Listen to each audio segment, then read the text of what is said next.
I should have been recording? You should have been. I failed. That would have been good stuff. We were talking about money sucking asshole butts. Asshole butts. Wow. That's what I... Like, we went to...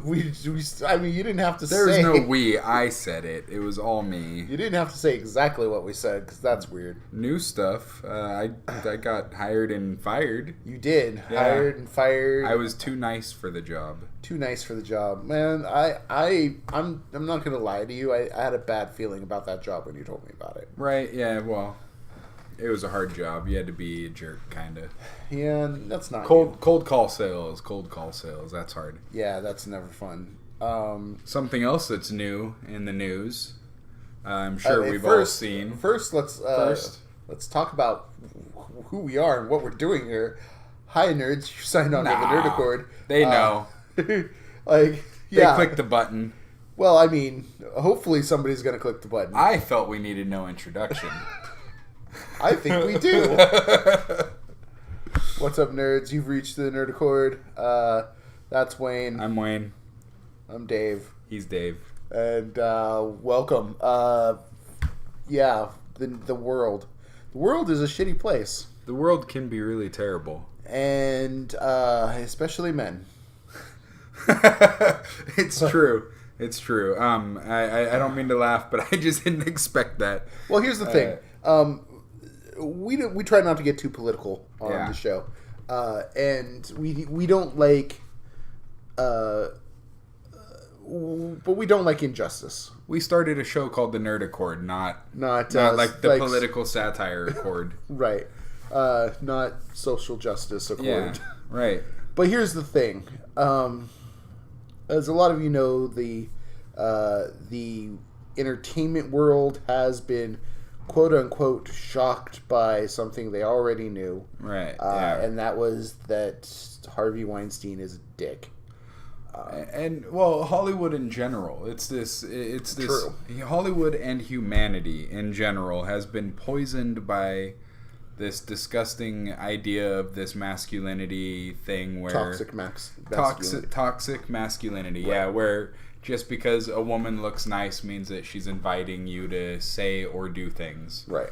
And, you know, we as a society got to take a step back and realize that this toxic masculinity needs to be turned into positive masculinity. And so we're going to talk a little bit about that. And part of that, Dave and I were talking about it, he brought up was, you know, owning your own mistakes. You know, right.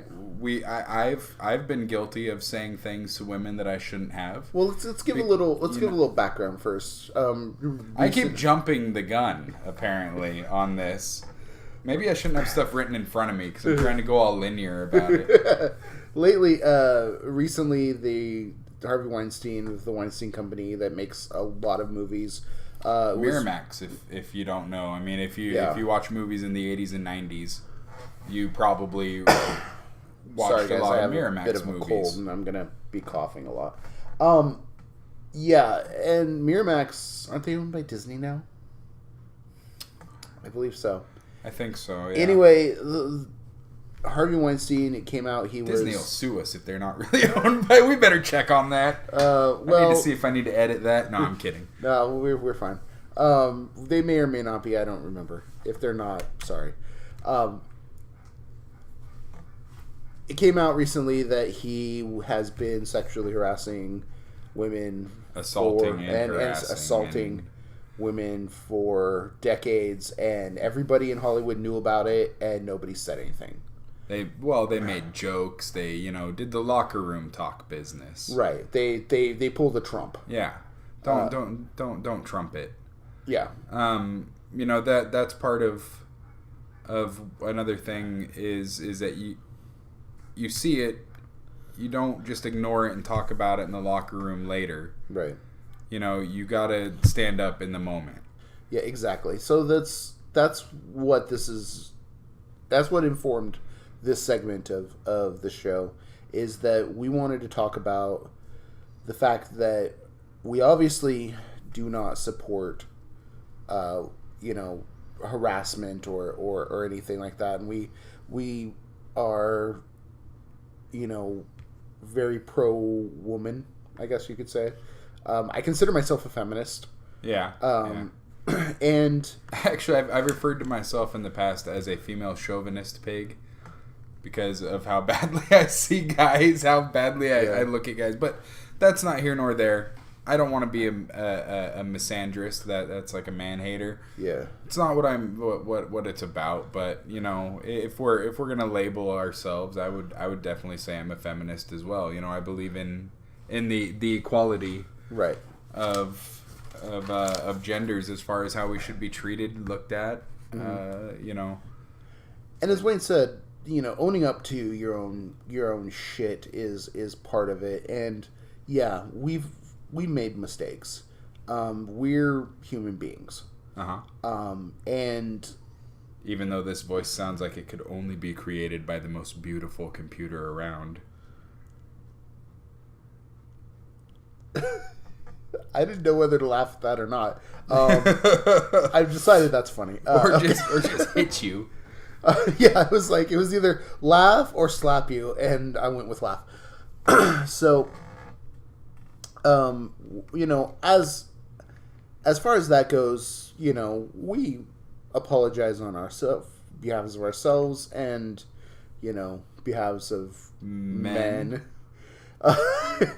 We say that loosely because we don't think that people who treat women like objects or like they're not men. No, they're adhering to the toxic masculinity instead of positive masculinity. Right. Give us a little definition of positive masculinity. Positive masculinity. I actually wrote down owning your mistakes. Right. Apologizing, sure, and not being idle while sexual assaults take place. And this is I'm defining this directly in relation to how I feel the problem stemmed, which is toxic masculinity. Which the toxic masculinity aspect of that would be, making abrupt, angry excuses for your mistakes. Apologizing, making it their fault. You're wearing something. You're doing this. That sort of thing. And then not being idle while assaults take place is the direct counterpart of leaving it to locker room talk. Yeah, toxic masculinity is more, men denying their emotional sides, men denying that women are people, men denying that right. I got it. So sort of I'm taking the positive masculinity definition directly from a group that's called No Means No Worldwide, actually, and they currently run programs in Africa that are teaching boys this definition of masculinity directly to oppose sexual assaults and things like that. And I think that it's something that could go a far way here. So that's why I've been pushing it as such. Right.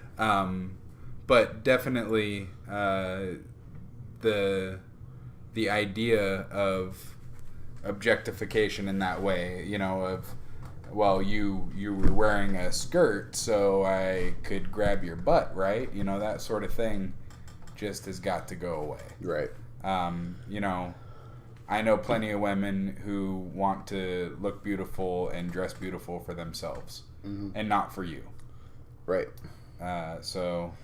And one place that harassment is not only commonplace, but it almost feels like it expected sometimes. Yeah. Is in cosplay. Yeah. And that's not okay. Yeah. We've all seen the amazing cosplay that these people put forth, both men and women. And, I don't know if you've heard the stories.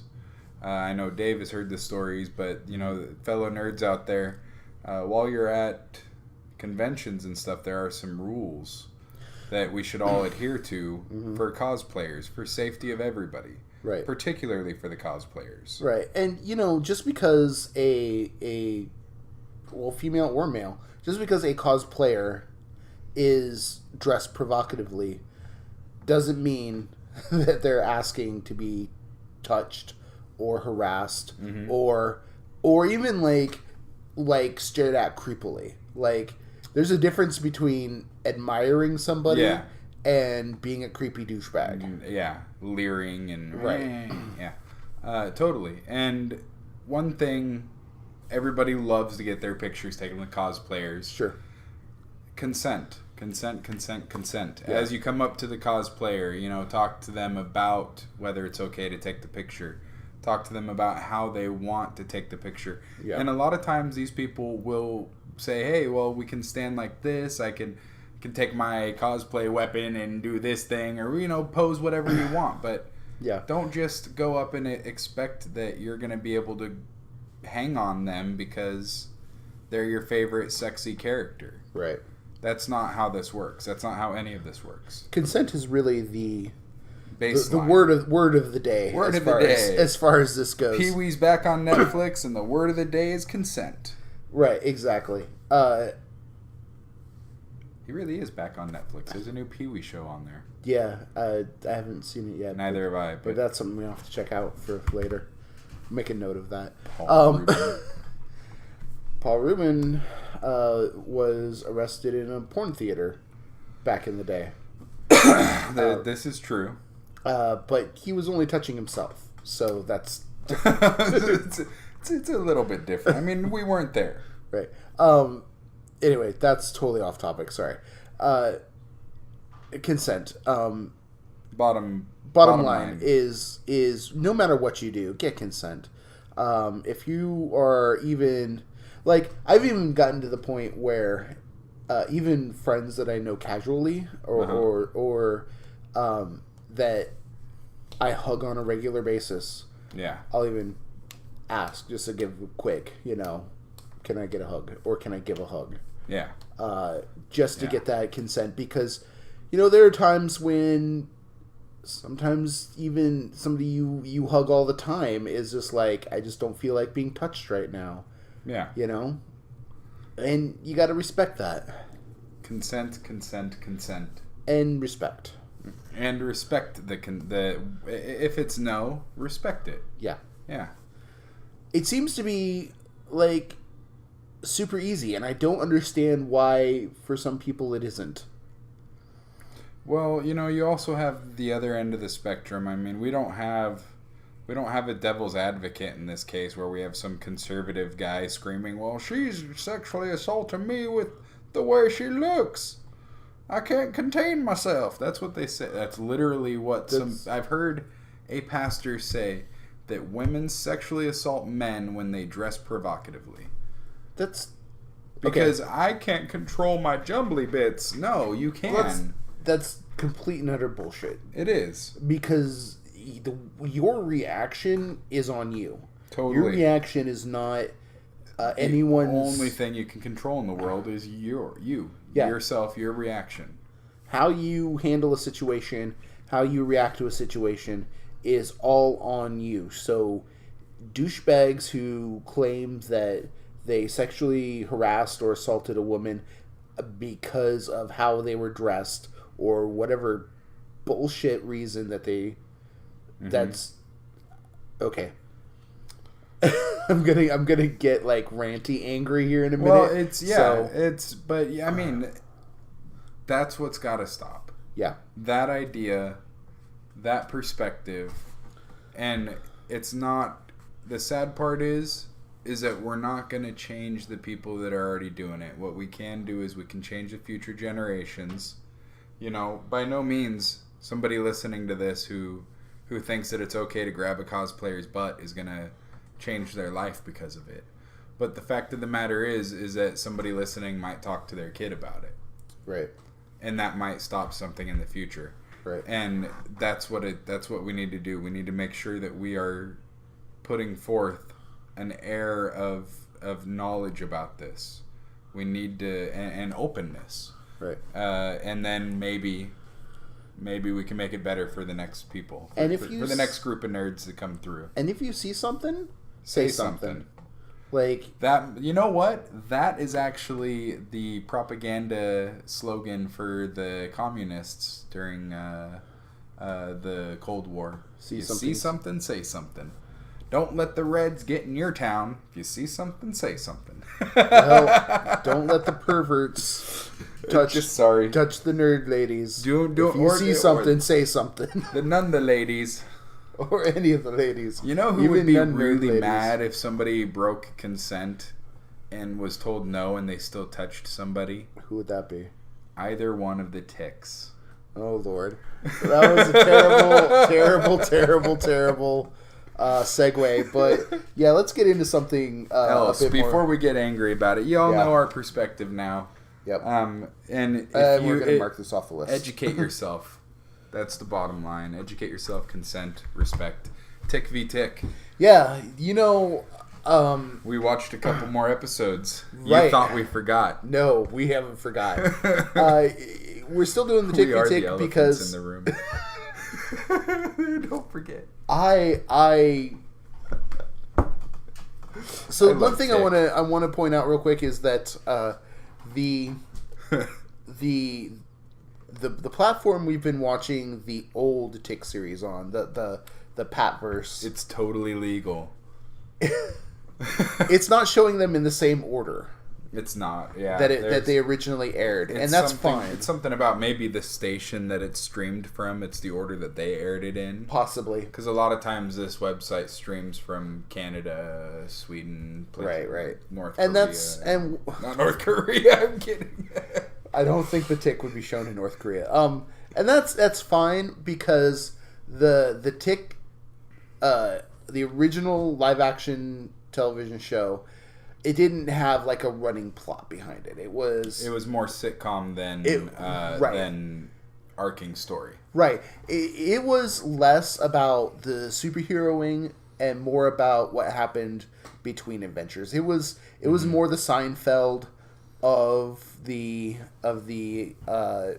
superhero community, whereas it was about nothing but what it was about every episode. Yeah, exactly. And then the newer Tick is episodic. It has definitely episodic, has and a story. It's more Arthur based. It feels it's more Arthur based, yeah. But I do enjoy that aspect. So, given the fact that the original Tick is out of order, this episode was called Arthur Interrupted, which just so happens to be a heavy Arthur episode also. And one of my favorites. And one of Dave's favorites. Okay, so there's 9 episodes of the original. I say all of them are one of my favorites, but literally there are 2 of them that are like my top 2 episodes, and this is one of those. Arthur, I was blessed today.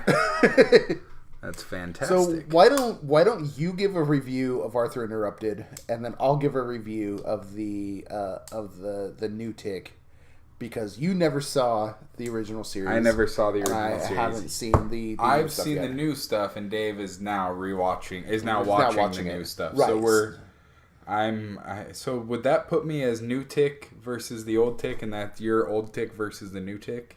Is that where we are? I guess so. Yes. All right. So tell me what you thought about Arthur Interrupted. The Patverse Tick. The Patverse Tick episode. So I really liked the episode. I liked their dualities of Arthur trying to be explored and Arthur trying to be like, no, I'm just me, and they're like, no, you are Arthur, you're not a super his family. I'm talking like you've seen it too. So explain. The episode is heavily about Arthur revealing his superhero job to his parents. And his family, his mom and sister. Because he hasn't come out to them that he's super yet. Yeah, that he's super. And so they still think that he's working for Fish Ladder law firm or Fish whatever Ladder that's and called. Sons Accounting. Fish Ladder and Sons Accounting.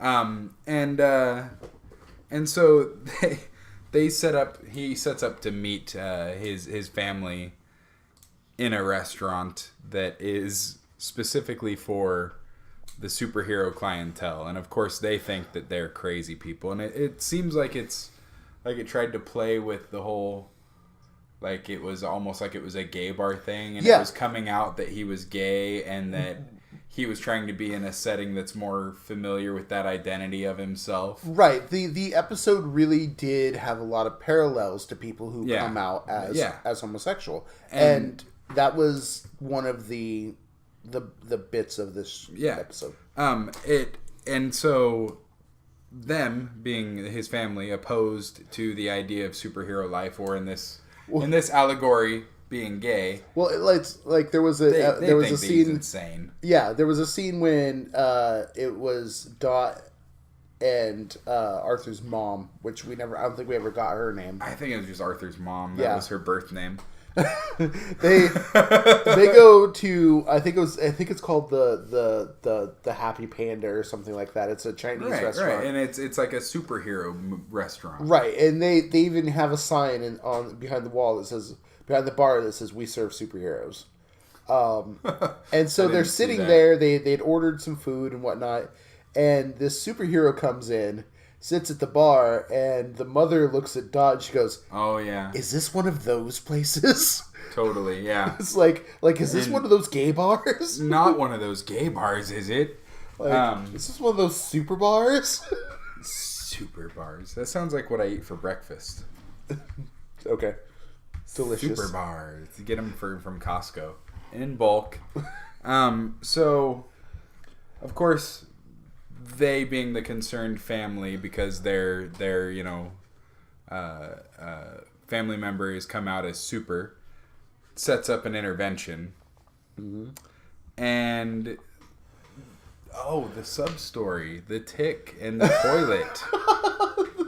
The tick's war with the toilet. Yeah, his porcelain foe, or whatever he says. The porcelain menace. Yeah, Tick is pretty convinced that most things are alive, I think. And that he can interact and talk with them. So the toilet's clogged, and Tick has waged war on the clogged toilet. Yeah. At one point, he's talks about how the toilet has taken the tub as its ally, and Arthur's like, the tub is plugged too? Like, Tick, leave it alone. Stop trying to fix it. You're just making things worse. It's so good. But, so that leaves Tick to deal with the porcelain war, while Arthur is dealing with his own family woes with this whole coming out as super. Right. And the intervention is actually run by my favorite kid in the hall. I never saw Kids in the Hall. Oh, God. He was also on News Radio. I saw that. As the head of programming, Dave Foley, who just hilarious guy. He plays a crazy person really well. He does play a crazy person well. He plays the head of a asylum that treats super people who think they're super. It's basically a conversion therapy. Yeah, which is like a real thing and a real problem, because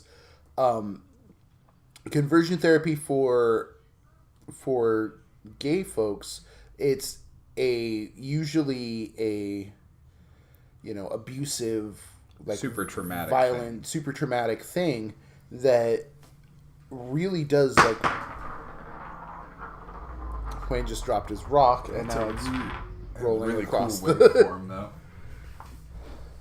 Yes, I talked about the waveforms again. Anyway, and it's a really terrible thing that was outlawed, and there actually is talk about them bringing that back. Yeah. But anyway, that's political. That's more on the not being political side. Anyway, so he gets. Well, we're talking about the Orville today too. That's gonna get political. Anyway, he gets taken to the insane asylum. Yeah, and then there's a bit about fondue. Batman well. Dude, I so love Batman well. Yeah. Everything about him. He's terrible. He is terrible. That's what I love about him. But that's he always has an irreverent piece, and we find out in this episode that he is really fond of fondue, and he's fond of saying fondue several times while asking if people like fondue while he's eating fondue. He's like, he said that fondue was the food of lovers. Yeah, and he's like, he was having dinner with Captain Liberty, and they're eating fondue. Captain Liberty's like, "That's fondue is gross." He's like, "It is the food of lovers, unless you're lactose intolerant." Do you fondue? I fondue. I fondue you. And then Arthur calls from the insane asylum. Yeah. Needing some help to get out because crazy doctor is making his time really hard. Taking away the suit and throwing him into a population of people who have apparently broken under this whole situation that they're all in. Mm-hmm. So he's kind of in the midst of crazy people for real. And while Arthur's hiding in here in the office after making this phone call, he sees the director come in and dress up in a costume because he's a closeted super himself. Which is, of course, a satire piece, a talk piece on people who are so opposed to homosexuality that the real reason is because they themselves hate themselves being homosexual. Right. And it's just a great talk piece on that whole situation in our society. Right. Even today still. I mean, yeah, it was like that in the 90s and even still. Right. So in the end, Arthur gets rescued by the Tick. Who rips his door off. Right. Rips the door off of the cell in quite a comical fashion. So, what would you rate it? In a 1 to 10, what would you rate this? Out of the episodes that I've seen? Just the episode as a standalone. Yeah, as a standalone. Or whatever. I'm going to give it a serious rating this time, so I'm going to say it's a 7. 7? That's not bad. Yeah. Yeah. For me, this is a 10 episode. Usually, I do like the crazy rating, like the macaroni person out of 12. Right. But yeah, we're going to give it a 7. Nice. I like the talk piece episodes. Yeah. I'm really looking forward to the episode where the Tick learns that everything dies. Are you talking about in the new one? In the old one. In the old one. Oh, you're looking forward to me watching it. Yes, to you watching that. and the episode that guest stars what's his name? The guy who played Hellboy and Ron Perlman. Ron Perlman as the Fiery Blaze. And they talk about Fiery Blaze. Right. And they talk about the couple aspect of being a superhero duo. Something popped up on the computer. Some HP consultant thing. Your computer's not running proper. All right. So settle down, computer. Settle down. You're only recording.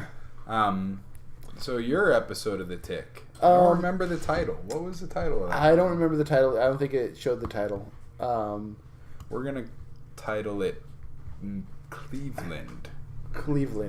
The Sure. Episode number was Cleveland. So it was episode number 3. Cleveland. And it started off with where the previous episode left off. Arthur was in jail. Well, no, he had been taken in after what is that guy called? The Stabby McStabber guy. I forget his name. No. We'll remember it as. It's like he was looking for a place to keep his knife.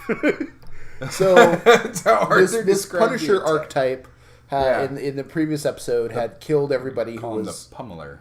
Everybody who was like black something or death something. I don't know. He killed everybody who was going after Arthur. Yeah. Very gory fashion. Right. So Arthur was in jail. He was giving a statement. He doesn't have to give his real identity because of the 28th Amendment. The 28th Amendment. Yeah, which is apparently supers can keep their identity secret, right? As long as they give an Aegis code. Yeah, apparently that's a license that you have to get. There's actually an episode of the other Tick that deals with the license as well. With Aegis. Well, it doesn't talk about that. You actually get the license at the DMV. I think that's funny. I think Aegis is supposed to be a rip on Shield because the Aegis Shield in Greek mythology, it is actually called the Aegis Shield. That would make sense. But yeah, so Arthur is totally just faking his way through being an actual super, because in this, instead of Arthur choosing to be a super, it kind of fell on him. Right. You know. Yeah, and that's one thing that I'm not really convinced is any liking better. yet. Yeah. The fact that Arthur is really super reluctant to be a super. That's something that's kind of bothering me right now. But anyway, he and Arthur talk about things. He goes to bed. The Tick apparently goes to live in the grocery store next door with Goat. With Goat. That guy's name is Goat. The owner of the store is Goat, and when Arthur comes in to get his morning coffee and pay for the poncho that he stole in the previous episode,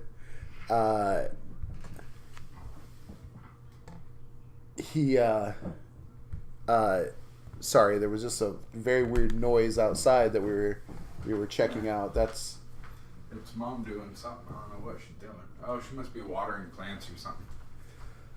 This is one of those episodes that we just like get distracted by everything. Yeah. And it's not very coherent. Well, whatever. Yeah. So we were talking about the Tick, none of our right? episodes are really that coherent anyway. So. Yeah, no, it seems like most of the time we're on some sort of mescaline trip. So, anyway, what it boils down to is that the Tick starts looking for this vigilante, and Arthur decides he's going back to work. And Tick actually shows up at Arthur's work, because in this he also still works for Fish Ladder. Right. Yeah, he's trying to hold on to his life instead of just right. Yeah. Which honestly, I think is a little bit of a little bit of a mistake, honestly. For Arthur or for the show? For the show, but whatever, it's fine.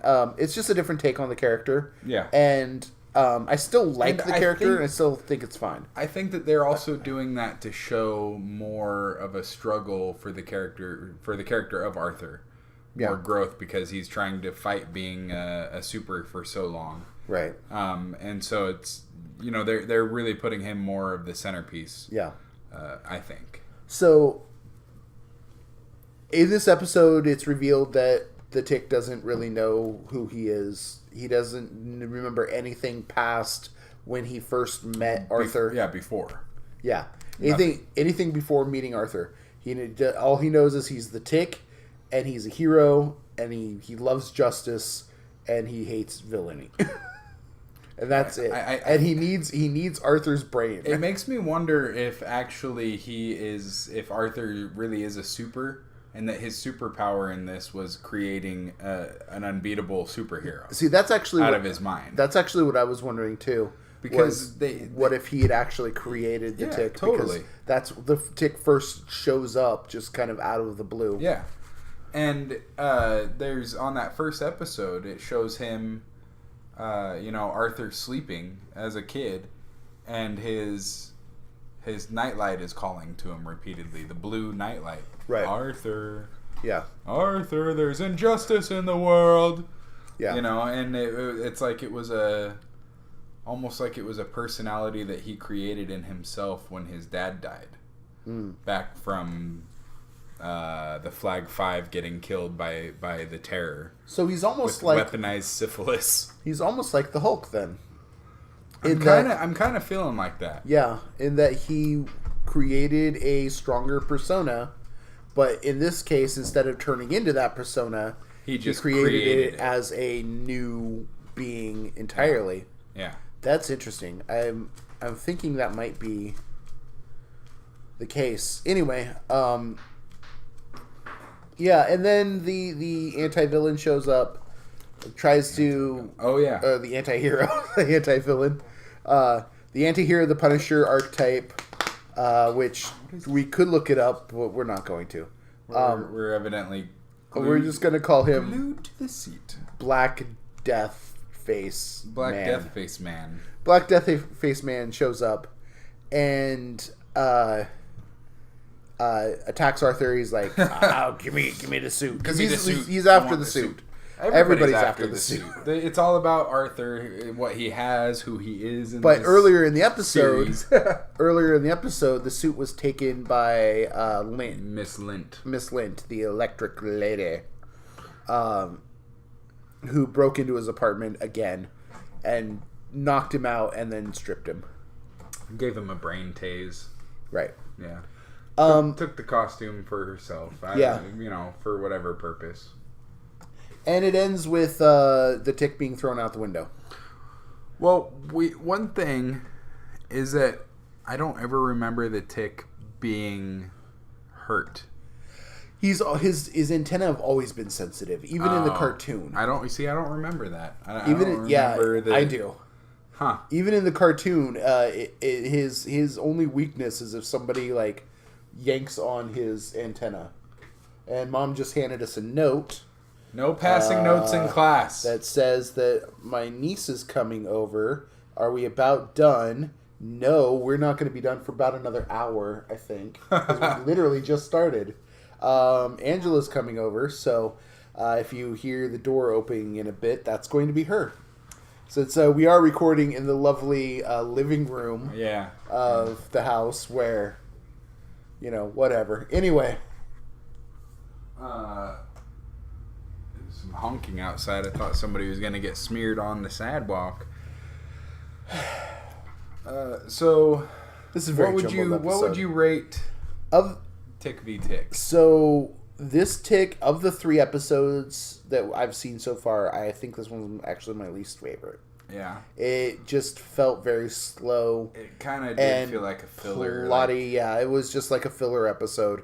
It really didn't have much meat to it. The only thing that we really got out of it was the knowledge that this Tick was possibly doesn't have any memories, and that's pretty much it. Yeah.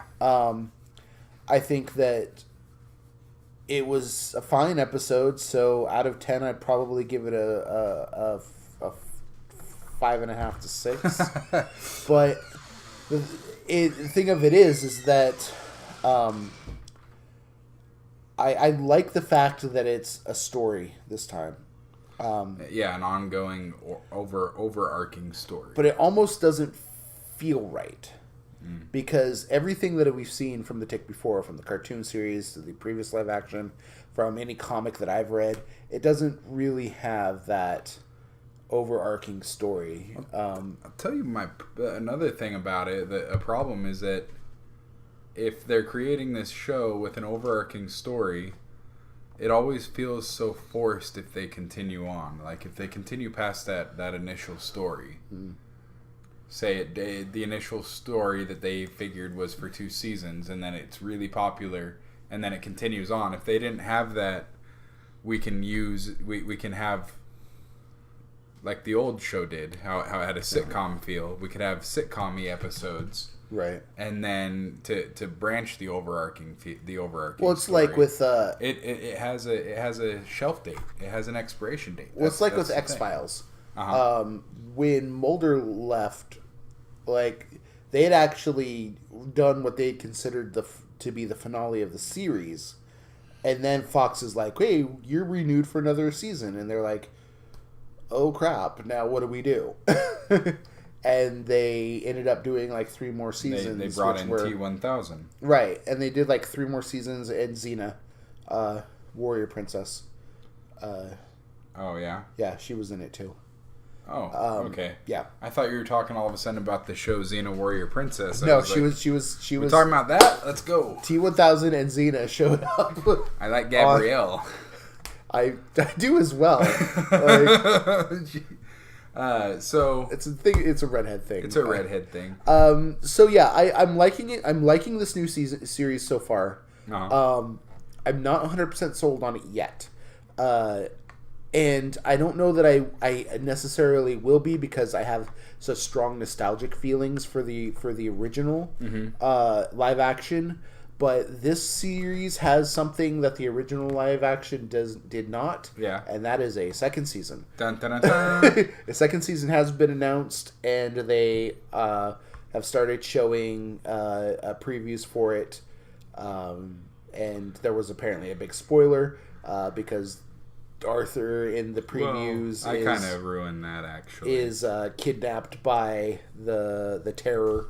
Because you could have surmised that happened like in the first episode of season 2, but I was like, oh, that spoiled the season finale. Right. So yeah, Tick v Tick. I think we got that one in the bag. It's in the bag. Great. So I scratched it off for a second time. Crossed that off the list. I crossed it. It's Sweet. off. It's still there. I've deleted though. it from my list. I can see it. Well, you're writing your list on paper. Mine's on my Next phone. to some doodles. So I just deleted it, and you're drawing doodles. I usually draw doodles on these pads. It's fun. Hey guys, let's talk about the Orville. Hey, have you heard about this hip new show called The Orville? Let me tell you something about the Orville. Okay. Yeah. The Orville is a show by Seth MacFarlane. That's the nicest way he's ever said Seth MacFarlane's name. Yeah, because I hate Seth MacFarlane. No, let me rephrase that. It's true. I don't hate Seth MacFarlane. I don't hate the person because I don't know the person. I hate Family Guy. I hate American Dad. I hate everything that he's done as far as animated works go. This is the first time I've seen anything of his that's live action. I avoided Ted and Ted 2 because the teddy bear talked like Brian? No, the father from Family Guy. Well, Peter. It's yeah. the same person, though. Actually, it was, and so I'm like, oh, this is just live action Family Guy. I'm never watching that. Well, it really was like live action Family Guy too. It was just dick fart comedy. I can't stand, it can be done well, like the toilet humor, like the lowbrow humor. Yeah, like Knocked Up and 40-year-old virgin had a lot of that. 40-year-old virgin, yeah. But the problem is that this is not done well. So I was really concerned. Like every preview that I saw for the Orville, I liked. Right, and it's like, wow, look at this Star Trek show that's coming out. Yeah, and it really had some very Star Trek-y vibes to it, and I was like, okay, I'm curious enough that I'm willing to give this a try, but it's also Seth MacFarlane, so I'm not expecting anything from it because everything else that I've seen of his has been garbage. Right. And I was blown away by how good this show is. Yeah, I mean, and it's not even Holy just crap. how flashy it is. Like, the graphics are amazing. Yeah. The production value is amazing. Yep. But they have some amazingly good quality stories. And some, we've seen every episode of Star Trek that's possible, and, every episode of 30 other sci-fi things, and there was stuff on this show that it's like, that's original and neat. Mm-hmm. And even paying homage to previous ideas and previous things. Right. One of my favorite characters, Isaac, he's an obvious homage to the Cylon. He's called a Kalon. Kalon, right. He obviously an homage to Data. Yeah. And any number of other things. C-3PO and his design. Right. His voice and the way he moves his arms. He has so many different layers of paying homage to people, yet he is his own thing. Right. And speaking of layers, we were talking about a very specific episode. It's called About a Girl. Right. So one of the third episode. So this is spoiler territory. Yeah. If you don't want to hear the spoilers, then move on. But we're going to do it now. One of the characters, the race is called Mocklin. Mocklin, and he's Bortus. Yeah, you're better with names than I am. I got all their names already down. Right. So Bortus. Bortus lays an egg. Bortus is a member of a species that is all male. Right. First of all, and so obviously we're gonna get to play with a lot of the ins and outs of a purely male society. Right. With that character. And that's really, they've done really well with that, too. So he lays an egg. Because if you're pure male society, you have a cloaca. Right. So he and his partner end up, because he has a partner on the ship. Clyden. He and his partner end up having a baby who hatches out of this egg, and it turns out that the baby is born female. Which happens only once every 75 years in Moclan's society. Right. So they're like, winning the lottery, most people think. Right, but... Like, oh my God, so happy and surprised, but they are not happy. There is a Moclan tradition, if you will, that if they if a baby is born female, they undergo a sex change operation. If an NPC is born gender reassignment. Yeah. Surgery immediately. Mm-hmm.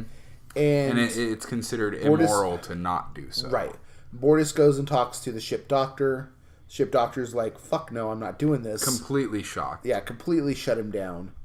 They goes to the captain. Is like, Captain, I need you to order the doctor to do this. Captain's like, there's no way that I'm allowing this to happen. And he's like, fine, there's a Moclan ship that's going to meet us and is going to take us to our homeworld. Where we're Moclis, where we're going to have the surgery done there. Yeah. And Captain completely forbids it. Is not going to allow it to happen. Yeah. You see, the thing is, he feels that he has legitimate legal grounding here because the baby was born on the vessel. Right. It's a Union citizen. Right. And currently in his care. Right. When you boil it down, yes, the baby's parents are there, but Ed Mercer is the captain of the vessel. It is his responsibility in the end. And so he feels like he is justifiably saying no. Right. So that's where Clyden and Bortus call the vessel. Mm-hmm. And at one point, a couple of the crew members bring Rudolph the Red-Nosed Reindeer to Bortus. So, it's funny because before that, there's a boxing match with the super strong chickadee, Lieutenant K something. Oh man, I thought I had them all. Katara Alon. I think you're right. Anyway, the point is they're trying to get Bortus to understand that being female, there's nothing wrong with being female. Not an issue. It's not a disability. Problem or disability, which they're saying it is. Yeah. Because that's just part of their society. That's who they are. They're purely men, and they don't see any benefit to being female. Mm. And you don't have to benefit anybody to justify being yourself. By the way, just gonna throw that out there. That's not part of the episode. That's neither here nor there. But it's a good point. Right. So they've been trying to convince him that there's nothing wrong being female, and he's like, look, we're still doing this surgery because this is our culture. Yeah. And so they show him Rudolph the Red-Nosed Reindeer, and at the end he's like, oh God, I get it. Like everybody thought that Rudolph was a mutant and useless and whatnot, and then had he been euthanized when he was born as his father wished, he would have never pulled Santa's sleigh. I don't think that was actually on the table. But the point is that they show him this, and he has a change of heart. Totally. So they end up having Bortus and Clyden. Bortus instantly runs to go talk to Clyden. Right. And this is in which we find out that Clyden himself had been born female. And even seeing the story of Rudolph would not change Clyden's current conviction, because Clyden knows in his own heart that his life wouldn't be anything if he would have not undergone the surgery. That's how he views it. So he doesn't want that for his baby. Of course, he wants what he views as right. And it really is this... it's a heart-wrenching episode, honestly. Because at that point, we see what appeared to be a previously happy couple go through this huge turmoil because one wants their baby to remain the way that they are and possibly be Rudolph. Right. And the other one wants their baby to have the best life possible, which he believes is through a gender reassignment surgery. Right. And the thing is like there's so many different layers to this episode. Mm-hmm. That's where we're coming at. Like they end up having a court martial, or there's a trial on Mockless trial. Yeah. There's a surprise witness, which will save that for the people who watch the episode. Yeah. And in the end, the baby gets gender reassigned and becomes a boy. Becomes Topa. And they name him Topa, and they're like, we're going to, and Bortus, even though he was completely against it, he's like, I am going to raise my son to be the best. And gives him a little Rudolph baby. Yeah. Aww. Well, here's the thing.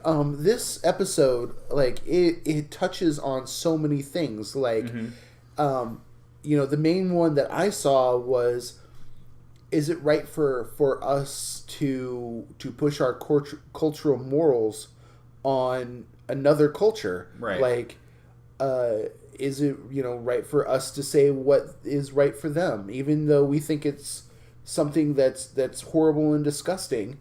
It's not our culture; it's theirs. Yeah. It talks about the nature of gender identity, the nature of self, even the nature of self. It touches on. There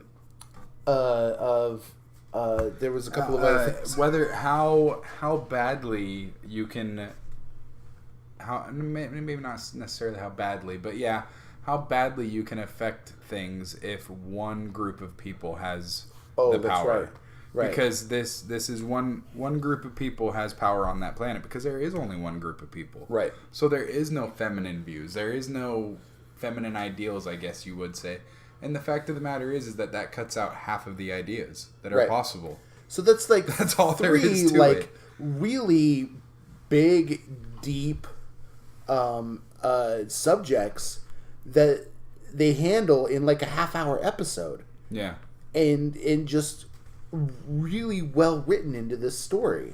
That is one thing I will say. I think that it's actually probably better written than most of Star Trek. See, it was right after that episode that I actually messaged you, and I'm like, dude, have you seen the Orville? And your response was, my favorite new Star Trek series. No, you said you mean the best Star Trek series that's not a Star Trek episode series. Yeah, it's so good, and the best one since the Next Generation. Yeah, right. But I mean, the Next Generation.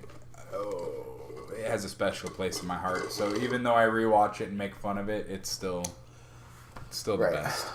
But the Orville, in my eyes, is nailing it 10 out of 10 every single time. And we were talking about another episode, the Bioship episode. Yeah. And we were talking about that guy, the priest on the Bioship. Yeah. Remember the episode of The Next Generation where Deanna is betrothed in the first season? I think so, yeah. That's her husband. Ah. That's the guy who was supposed to be her husband. Yeah, no, I do remember that one. Yeah. Crazy. He's also on Prison Break. Great show. Right. Anyway. Wayne recommends Prison Break. Yeah, I do. Should we do a theme song for Wayne Recommends? Wayne Recommends. Okay, great. Maybe we should put The Rock down. It's the second time you've dropped it. I like fiddling with The Rock. It's fun. But Dwayne Johnson don't like it. Anyway, did you get Dwayne's consent to fiddle with The Rock? Yes. I can't say yes in a joke like that. We were talking about this earlier. No, I'm putting The Rock down. Anyway, we joke, but consent is really important. They're really the key. So. The Orville. The second officer. The first officer. What's her name? Kelly Grayson. Kelly Grayson. Okay. Adrienne Palicki. Right. So Kelly Grayson, this episode, Jess on Supernatural. she gets captured, and she's, interrogated. Where they're just like, beating her severely because Yes. that's interrogation techniques, and like they're like, where is the rest of your crew? And where's your partner, your compatriots? your compatriots? And she says, well, last time I saw them, one of them was on top of your mom, and the other one was high-fiving him. And it's like that episode really like nailed it home how tough, like how strong this, how visceral she well, is. how strong this character is. Are you and getting a phone call? Yep, but we're gonna ignore that. Ah. It's a bill collector. Anyway, and that was something that I noticed that I really liked, is the fact that they're writing this character as a strong female character, but they're not pushing it in your face as in ooh, look at how strong she is. She's a strong female character. Right. Like, it's not.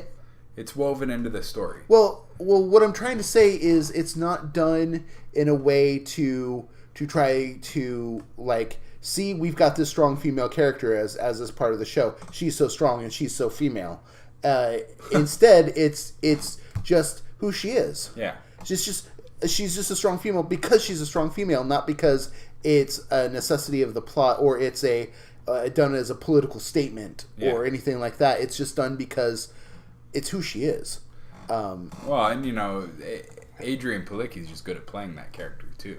Yeah. Like, if anybody's a fan of Agents of S.H.I.E.L.D., Oh, right, Yeah, right. she's Bobby Morse. She's, Right. That's right. Yeah, she's Oh my Mockingbird. God. I forgot that she was Mockingbird. Yeah, she's totally BA. She's BA from way back. Right. No, I totally forgot that. I was. She's Jessica on Jess on Supernatural too. She burns on the ceiling first episode. Sam's girlfriend. All right. Yeah, That's. I love her. Okay, there you go. Yep.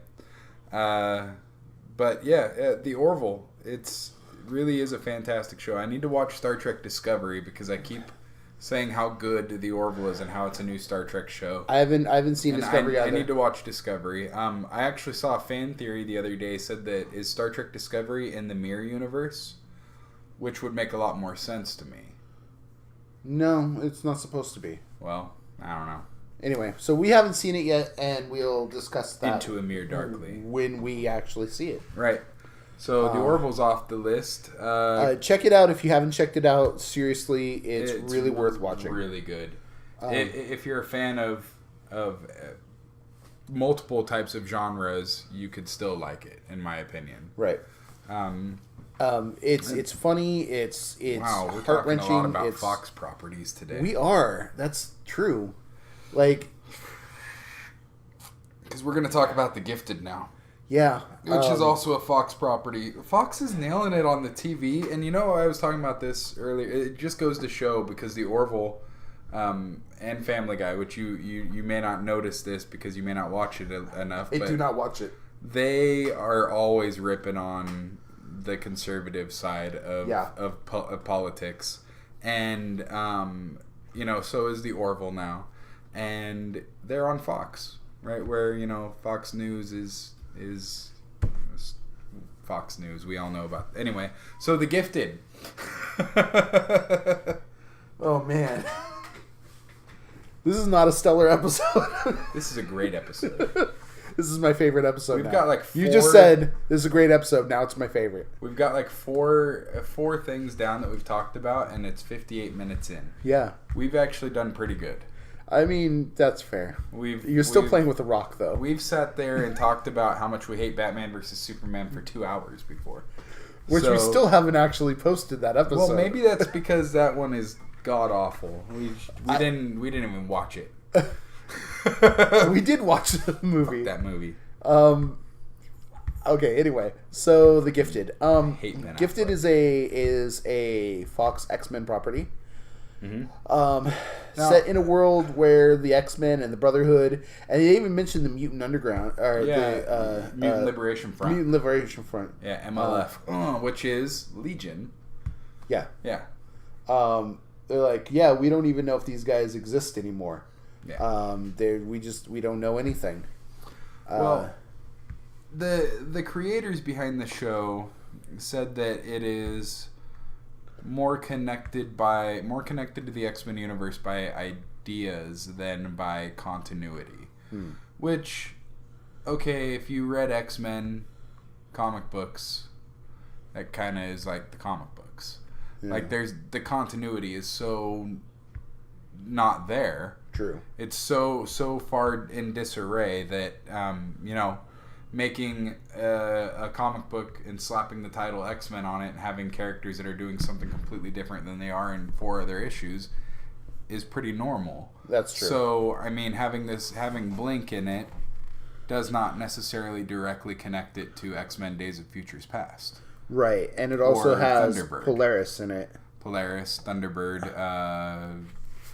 I think, is Eclipse a character they made for this show? I feel like he is. I thought he was North Star at first, actually, and then it's like then they called him Eclipse, and so that would have been so much better if he was North Star. Totally. Yeah, that would have been way better. But North Star is an Alpha Flight product, and I don't think anybody has like connection to Alpha Flight. I don't think anybody's interested in it. MCU would have it. Alpha Flight has some cool characters. No, it does. Really cool characters. And some good comics, actually. Yeah. So anyway, it takes place in the X-Men universe. Right. Loosely connected. However they're doing it. So one thing I really like about this is Sentinel Services. Yeah. It's more of a down-to-earth feel of how it would possibly be if it were to happen here. Like so the Sentinel Services is a government agency, like a police force, specifically for mutants who cause public damage, private damage, or incur injury, whether it's accidental or purposeful. Right. They are called, and they put an end to it. Right. Usually that's just, lock them up or whatever. But usually the person who did the damage disappears, even though it was accidental. Yeah. They lock them up and then they disappear. So it starts off with a character.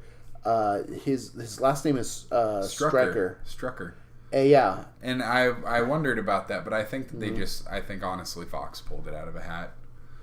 I don't know though. I don't know that they're connecting it to the Struckers. They might. Who knows? But he's a lawyer. Uh-huh. And he prosecutes mutants essentially. Yeah. He works technically with Sentinel Services against them. He's a federal prosecutor, yeah. Right. And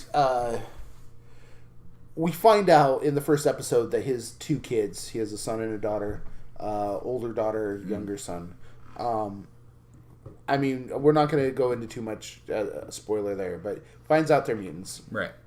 And he's like, oh shit. I gotta do something about this. And he's been prosecuting Polaris, who has been arrested, and she's a part of a mutant underground.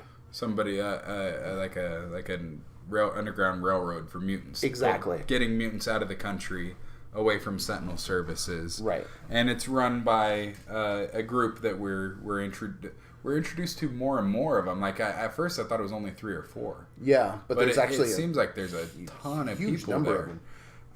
And there's a lot of people a lot of characters that you might know from X-Men Days of Futures Past, Thunderbird, Blink, but it seems like they're all mutants that we haven't seen before in other properties yet. And there's a guy whose skin looked like it was made out of obsidian. Yeah, I've never. He had like a cracked face. There's a mutant who can cast fear. How cool is that? Yeah, that's really cool. Yeah, and they use that as a defense thing, but to keep people away from their. So, how spoilery are we getting on this? Like, I know we always get all spoilery. We always get all spoilery. It's true, but do you want to go not spoilery and just talk about how you? I like it or not?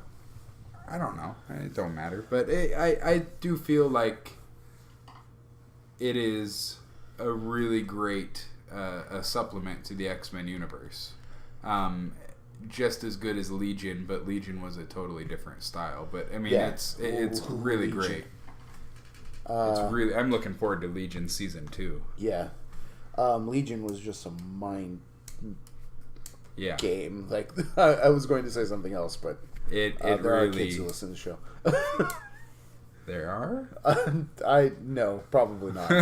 Nobody listens to the show. Nobody's listening, right? Nobody expects the Spanish Inquisition. So one thing that I thought was really cool. So this Eclipse guy that we're talking about, that we mentioned, that I thought was North Star. He bleeds light. He bleeds light, yeah. But so he has powers that rearrange photons. Yeah. Polaris has powers that rearrange magnetic fields. Oh, right. And when they come together, close, they make this aurora borealis of romance around them. Yeah. That was special. Like that was kind of cool. That was really cool. Yeah. Yeah. And I really like that. There's obviously been some major ingenuity with how their powers are being used already. The kids. I think that she's actually Shields. That's her, or no, it's Shield. I think is the name of the character. But I don't know. They both seem like they're made for the show. Honestly, the daughter and son mutants. Yeah. No, I think they are. I felt like they were inspired by Shield and Quentin Quire. That would make sense. That's who I really feel like they're inspired by. Just so you guys have kind of an idea of where the show might go, since we're not going spoilery. And it's great. I think it's really great. Yeah, it's been a really fun show. The second episode was like I almost lost me on the second episode. But I got past that, and because second episode felt very formulaic. Yeah. A little bit spoilery. Blink's powers are out of control. She's unconscious. We have to send a couple of people to go get medicine. Yeah. It just felt really, really just like I think it really was, but it was also introducing to you another idea of the world that we hadn't seen, which was hospitals specifically for mutants. Right. And so that's how they went and got the meds, was that Eclipse in the previous episode had been grazed by a bullet. Right. And then he went in and acted like, he had fallen or whatever it was that he said. They said that he had fallen off a roof. Yeah, while he was shingling. Yeah, while shingling. And of course the doctor was a total jerk and pulled his skin together and stapled him up, and we get to see this other side of how the mutants are treated in this society. Right. And the lady that went with him was the mother of the two kids, who is a nurse, and she was in combat earlier, and had some bruises on her face, and the doctor pulled her aside, and he's like, "Hey, so that mutie's beating you, huh?" Basically, right. He basically said, not in so many words. Well, he said somehow some people see dating a mutant as being exotic or whatever, and there can be some inherent dangers. Yeah. Which, harkens back to early America, where we'd be telling our white girls that you might want to play with the black folk, but there's danger to them. Exactly. Yeah, and X-Men, it's always been that way. It's always been about the problems that differences have when they're coming together. Right. Outcast one way or the other, it appeals. Yeah. The story's there. So police end up getting called in that, and then they get away with the medication they need. It's whatever. That one, it is super formulaic. Yeah, that one felt really by the numbers. It is, but everything else after that, once I got past that episode, I think I'm only one episode past that actually. So that works to not get too spoilery. Caught up to today. There's as of today, there's a new episode. I think it's on in an hour. Yeah. As of this recording, Halloween is tomorrow. Happy Halloween, folks. Happy Halloween. And The Gifted is on in about an hour. So, watch it. It's good. Yeah, we're definitely recommending The Gifted. It's a good addition to the mutant universe, to the X-Men universe. But I'm really interested to see what happened to the X-Men, to the Brotherhood, because they're saying that they may not even exist. They don't know what happened. Yeah, well, I read about that actually before the show came out, and the writers were saying that they may not even touch on it, that they might just refer to it, and they may never actually give us the full story. I don't know. Now there was a member of the Sentinel Services who talked about he said he lost a child on D-Day, I think he referred to it as. Yeah. And he said that he'll never know. It was some sort of huge battle between the X-Men and Brotherhood, and he said, I'll never know if the energy blast that killed my daughter came from a good mutant or a bad mutant. And you know what? I don't care. And that's why he's a member of the Sentinel Services. Right. And I understand that. I kind of understand that. It's understandable, but by no means would I ever want people registered and herded and things like that. You know? But hopefully that never happens. Yeah. Vote Trump out. Yeah. Anyway, speaking of mutants and X-Men properties, X-23, it's been announced that there is a script in progress. Yeah. That doesn't necessarily mean that there's a movie on the line, but there's definitely a script in process. James Mangold said that he's just dreaming of the possibilities. That Patty Jenkins and her success in Wonder Woman proved to companies that there's not a huge huge risk in doing a female lead. Right. That it doesn't have to be a female lead with nudity to be successful. Or that it just needs to be is good. Yeah, and it just needs to be good. It's like we could compare this to the female-led Ghostbusters. Mm-hmm. Right? I really wanted that to be a good movie. I wanted to like it. I wanted to like it too.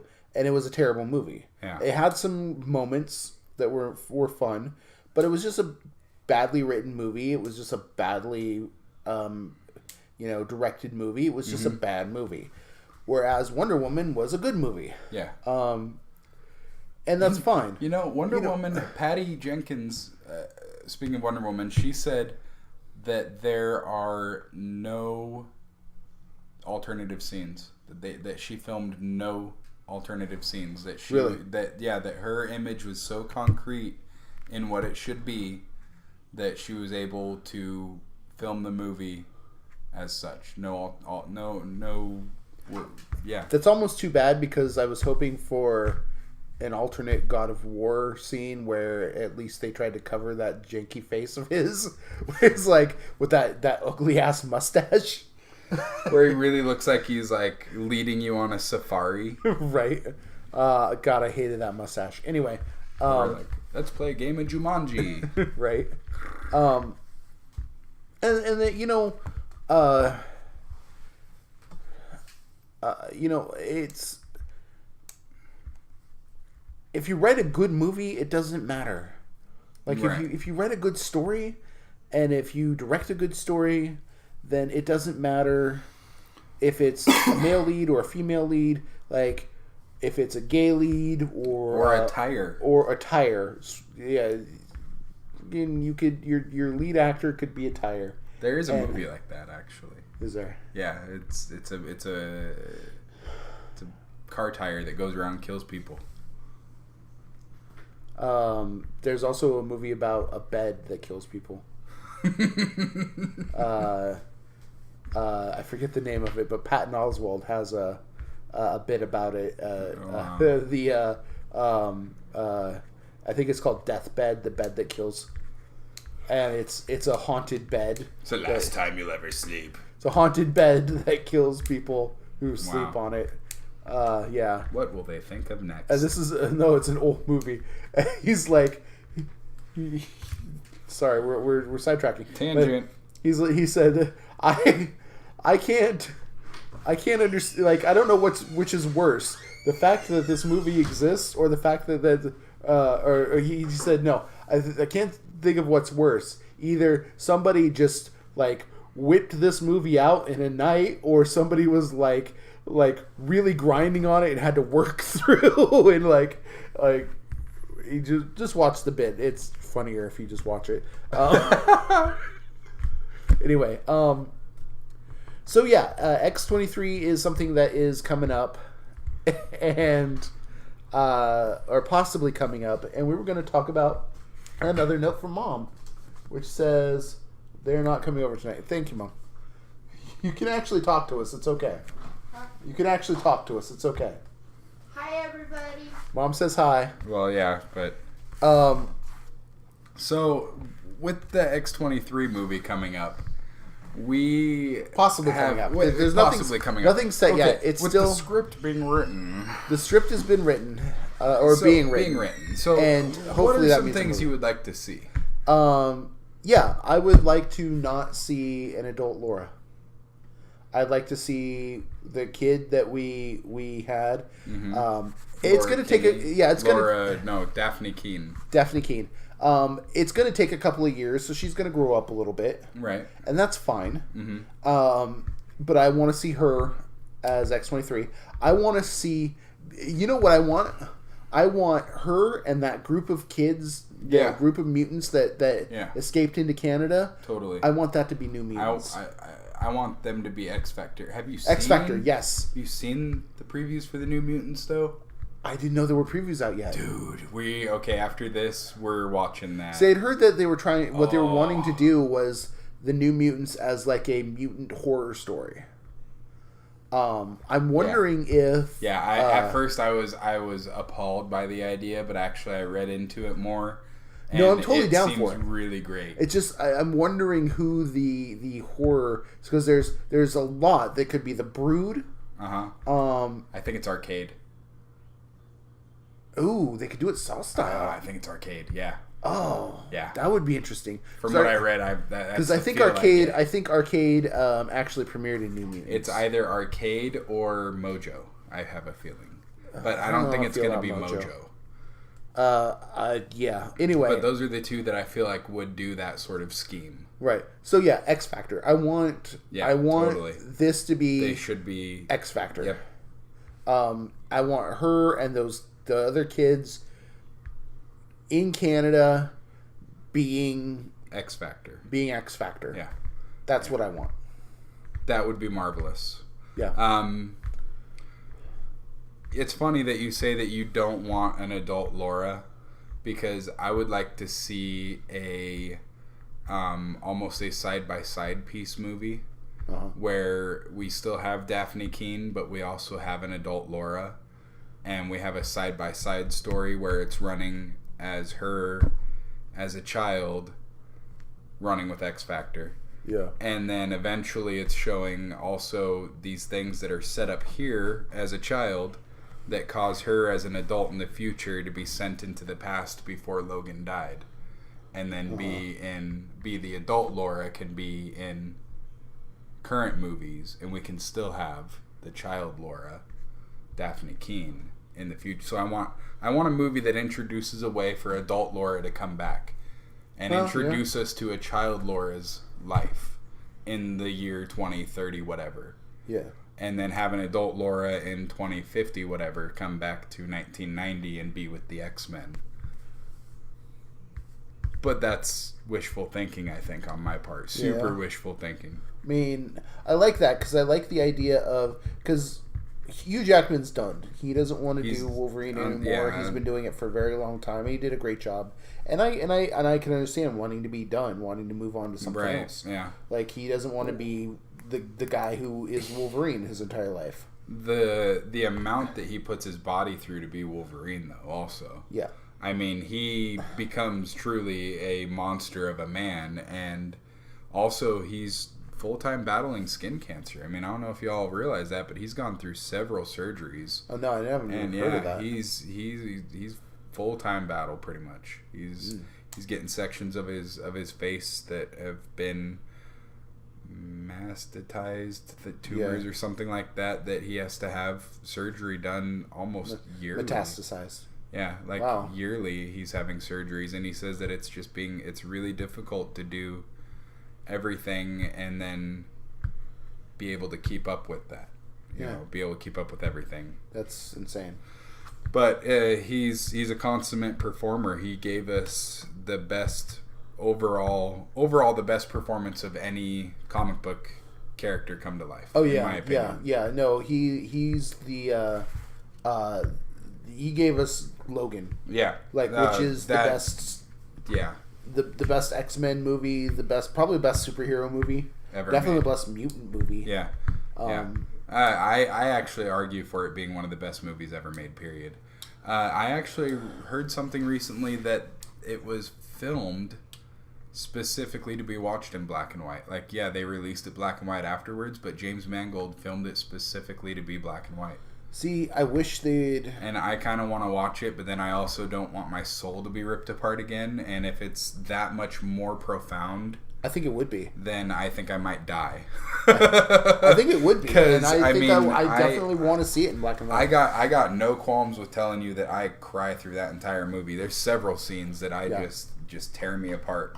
I'd still say that the one thing that I missed in that movie was a Sabretooth. That we could... Yeah. They have the alternate scene. They do have a deleted scene. Yeah, but I don't know if is it Liv Schreiber actually filmed it, or I don't think they actually filmed it. I think they storyboarded it. Storyboarded the scene, but I don't think they actually filmed it. Yeah, because I remember reading something about Liv couldn't actually make it for the shoot. Yeah, it was set in something like that. In Vegas. Yeah. And which seems out of the way. Oh wait, no, never mind. Yeah, it was set in Vegas. They had to go and get a car from him or something. They needed something from him. So instead, they just did the seizure at the casino bit. Right. Which I think that was supposed to be part of it. I think that was supposed to be the casino that Sabretooth owned. That makes sense. Yeah. But yeah, so anything else about the X-23 business that you would like to see? See, I don't...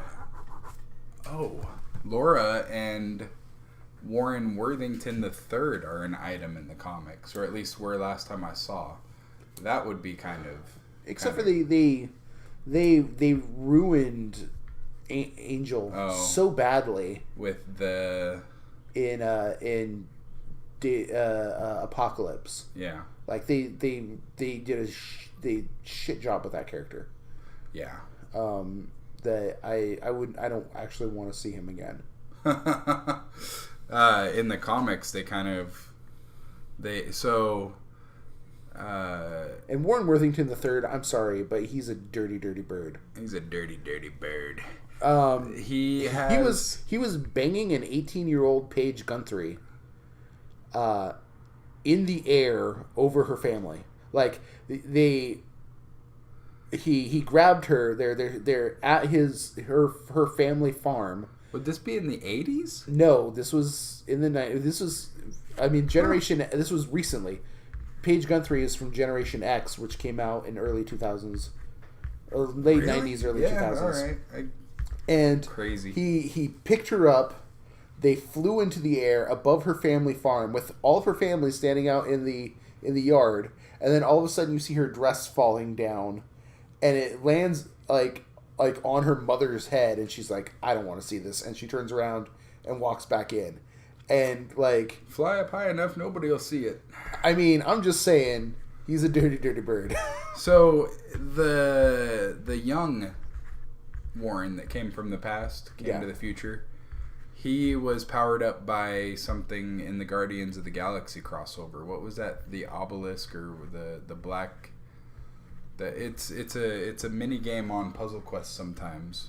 Oh, I don't remember. Anyway, he got powered up by it, and he's like some fired angel demon thing now. In the comic, yeah, the young one is like some fire angel demon. Right, the young one, and the old one is the archangel now. Yeah, I forgot that young X-Men were still in the current timeline. Well, yeah, Beast broke the timeline, so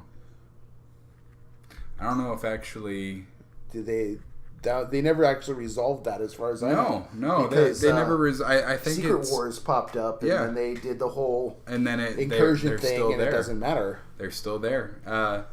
Watcher literally showed up to Beast and told him that he broke reality. Yeah. That he literally was one of the causal factors of the Beyonders shutting down the experiment. Was him bringing the X-Men forward. There was several factors that happened at that time. One of the other factors was the Spider-Verse happening. All these things weakened the bonds of the experiment, is what the Beyonders said. And so all these universal crossovers that were happening over and over and over and over in Marvel were actually there for a reason. Yeah. Because they were weakening the universal bonds that the Beyonder had put in place. Right. And that allowed Doom to step out of the experiment and win. Yeah.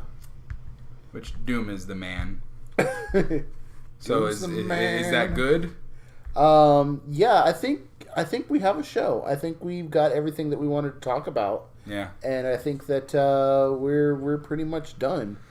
Yeah. And so that moment. Twilight, still a better love story than Trump in America. Oh, that's as wow. That's as that's how as it gets. Political as it gets. That's as political as we get. And on that note, we will say good night and be good to each other.